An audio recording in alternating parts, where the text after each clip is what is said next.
Hello दोस्तों, YouTube channel में आप सभी का स्वागत है।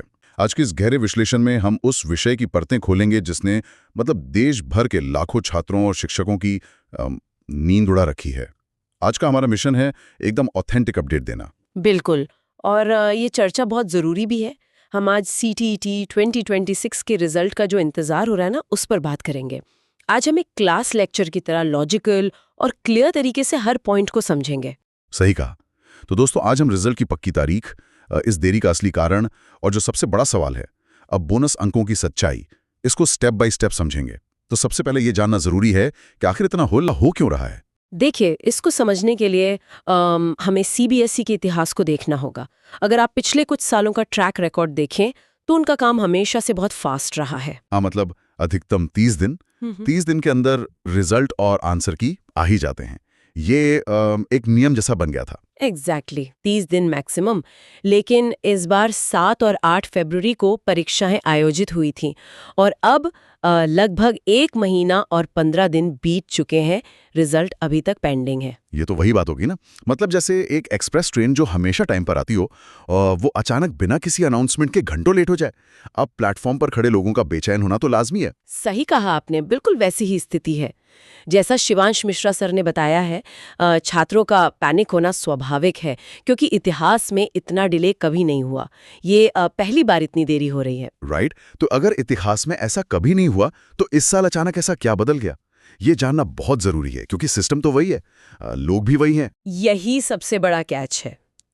1 मार्च को पटना में दोबारा परीक्षा आयोजित की गई थी। एक री एग्जाम कंडक्ट करवाना पड़ा था। अच्छा, पटना में? हाँ। और इस एकमात्र सेंटर की वजह से CBSE का जो पूरा तय शेड्यूल था ना, वो बुरी तरह गड़बड़ा गया। नया डेटा प्रोसेस करने और उसको सिस्टम में अपडेट करने में बहुत एक्स्ट्रा समय लग रहा है। वेट, यहाँ पर मेरा एक लॉजिकल सवाल है। क्या सिर्फ एक शहर यानी पटना की परीक्षा पूरे देश के रिजल्ट को ऐसे होल्ड पे रख सकती है? सुनने में थोड़ा अजीब लगता है, पर हाँ। 40 लाख बच्चे एग्जाम दे रहे हैं और एक सेंटर सब रोक देगा? देखिए, इसको थोड़ा टेक्निकल तरीके से समझते हैं। जो डेटा प्रोसेसिंग होती है ना, वो कम्प्लीटली सेंट्रलाइज्ड होती है। नॉर्मलाइजेशन और परसेंटाइल निकालने का एक सिस्टम होता है। हाँ, वो परसेंटाइल वाला फॉर्मूला। राइट। तो अगर आप एक भी सेंटर का नया डेटा ऐड करते हैं, तो उस नए डेटा के आधार पर पूरे सिस्टम की रैंकिंग और मार्क्स को दोबारा प्रोसेस करना पड़ता है। आप किसी एक बच्चे का रिजल्ट अलग से नहीं निकाल सकते। ओह, अच्छा। राइट। Rightly said.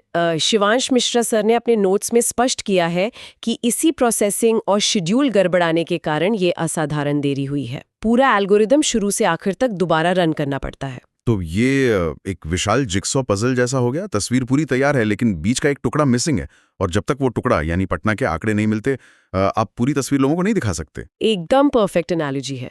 आप अधूरी रैंक लिस्ट पब्लिश कर ही नहीं सकते। तो अब जब हम देरी का ये कारण जानते हैं, तो क्या उम्मीद की जा सकती है कि प्रोसेसिंग इस हफ्ते पूरी हो जाएगी और रिजल्ट आ जाएगा? कल परसों में कुछ उम्मीद है क्या? हफ्ते के चांसेस ना के बराबर हैं।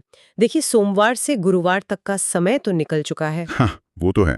और शुक्रवार को रामनवमी का ऑफिशियल हॉलिडे भी है। बिल्कुल, शुक्रवार को ऑफिशियल छुट्टी है और उसके ठीक बाद शनिवार और रविवार का वीकेंड लग रहा है। इन 3 दिनों में जो ऑफिशियल ऑफिसेज हैं, वो पूरी तरह बंद रहते हैं। ये तो दोस्तों वैसा ही हो गया, जैसे आपका जरूरी पार्सल आपके शहर तो आ गया हो, लेकिन कुरियर ऑफिस लगातार 3 दिन छुट्टी की वजह से बंद हो। पार्सल वहीं है, पर आप तक पहुंच नहीं सकता। सही बात है। और रिजल्ट पब्लिश करना कोई ऑटोमेटिक बटन दबाना तो है नहीं। IT टीम की ज़रूरत होती है, सर्वर एडमिनिस्ट्रेटर्स चाहिए होते हैं ताकि वेबसाइट क्रैश ना हो। इन छुट्टियों में इस हफ्ते रिजल्ट आने की संभावना बिल्कुल नहीं है। तो अगर इस हफ्ते नहीं, तो आखिर रिजल्ट कब आएगा?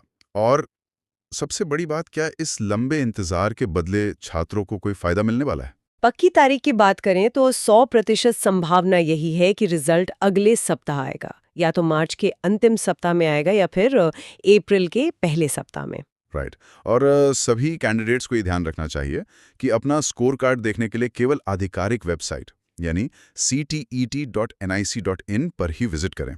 फालतू लिंक्स पर बिल्कुल क्लिक ना करें। बिल्कुल, साइबर सिक्योरिटी और फेक लिंक से बचना बहुत जरूरी है।